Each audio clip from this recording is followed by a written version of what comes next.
Now, something about seeing Yuhi using dragons and the idea of seeing Yomu use joint techs really doesn't sit right with me. It just doesn't seem natural, even thinking of events that happened before the series took place. Well, thankfully they swapped their decks back by the end of this episode, and we get to see the characters that we've seen throughout Go Rush use their respective decks.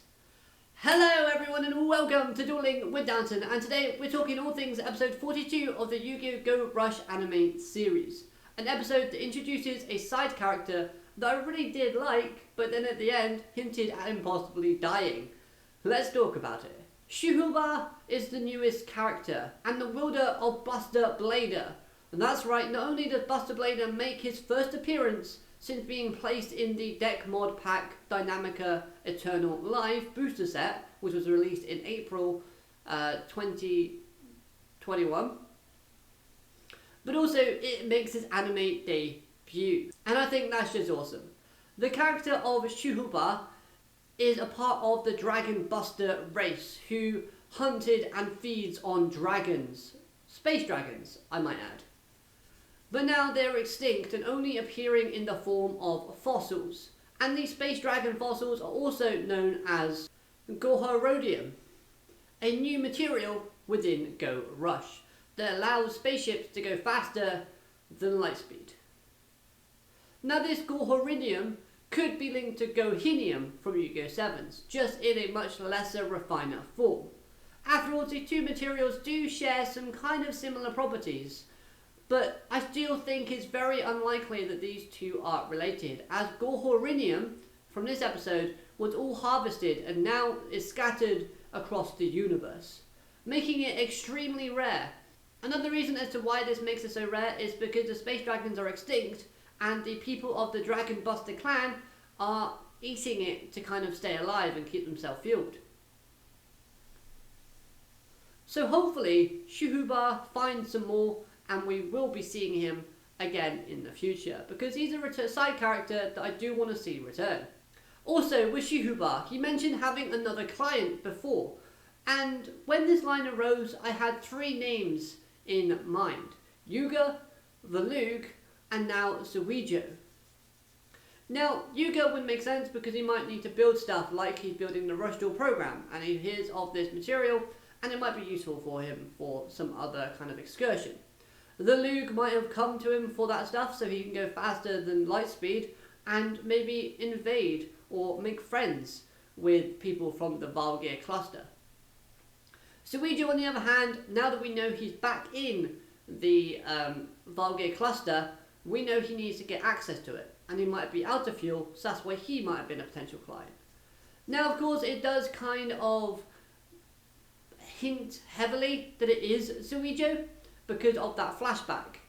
However, I think that flashback was set up to do something a little bit more than tell us that the client was in fact Yugioh.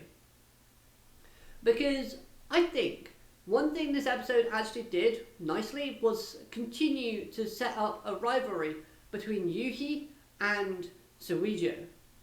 Now, hear me out. Yugioh obviously has the Earth Damar, or is trying to get the Earth Damar that belongs to Yuhi. And in order for Yuhi to get that Earth Damar back, he's going to have to eventually take Yugioh down. Plus, we've seen him duel Yugioh in the previous arc and lose to him, and that has kind of made him admit that he's weak and want to get stronger. So there's already been kind of like a motivational loss for Yuhi when up against Yugioh. And we saw how they kind of had that sort of verbal back and forth during their duel, and all the other times beforehand. So I can really see the main rivalry for Yugioh actually being Yuhi. So yeah, also to add to the fact, Yugioh probably more likely to threaten Shuhuba instead of like politely asking where the Gorinium actually is for him to use. So again, I think the client that Shuhuba was kind of referring to might still be a mystery. Although I could just be reaching on that one.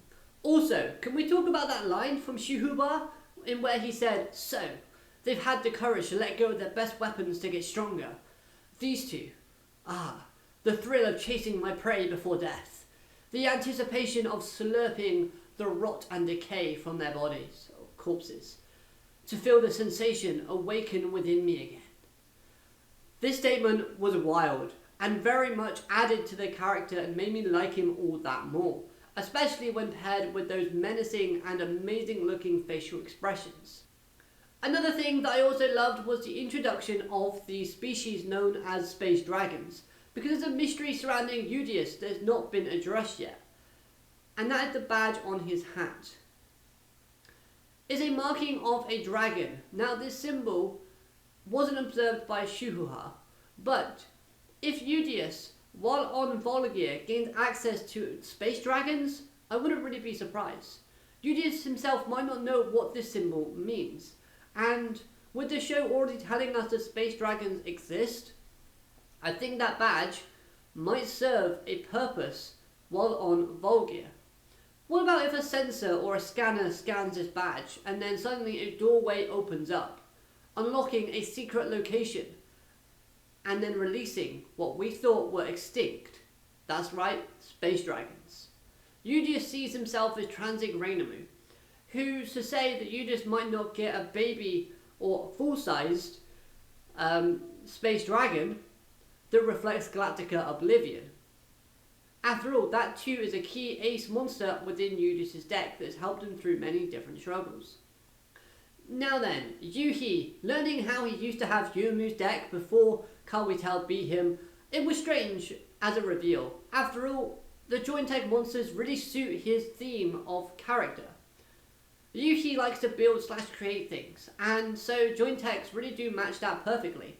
But at the same time, Yuhi also likes to battle, and typically within Yu-Gi-Oh, the battle crazy characters do end up using dragons the majority of the time. So again, it doesn't make sense for reasons why he would have used Youmuu's deck in the past, and reasons as to why he uses joint techs now. Now then, as for Youmuu's, she doesn't seem like the battle crazy type, and only duels when needed to.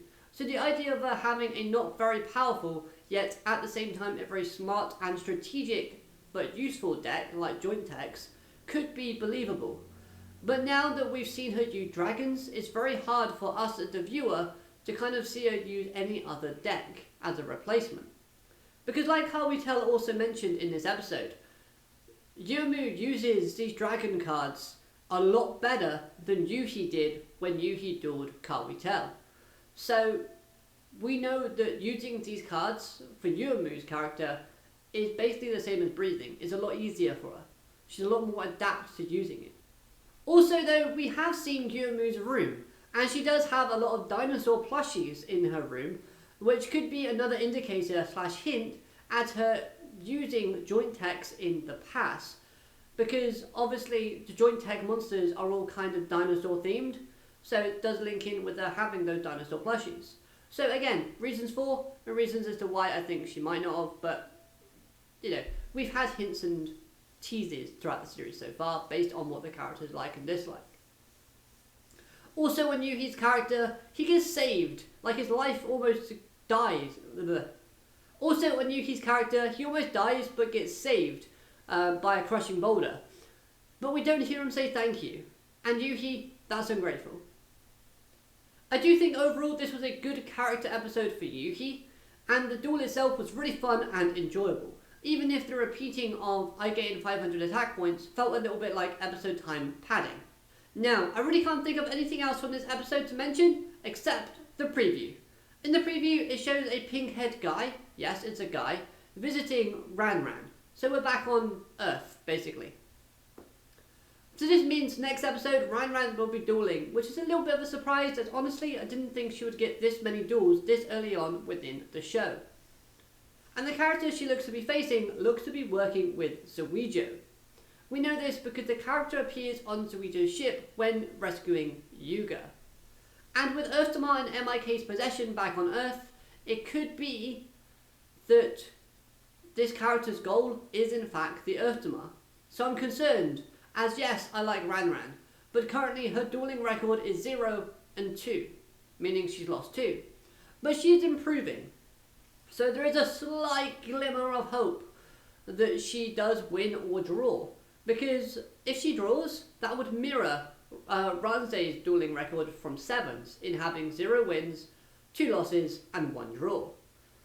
But at the same time, we kind of need this guy to win so that Yugioh can gain Earthdamar back and then execute more of his plan. But at the same time, I don't want Ranran to lose because I don't want her to lose 3 and win 0. Because I like Ranran. I want to know that her improvement, in dueling at least, is paying off a bit.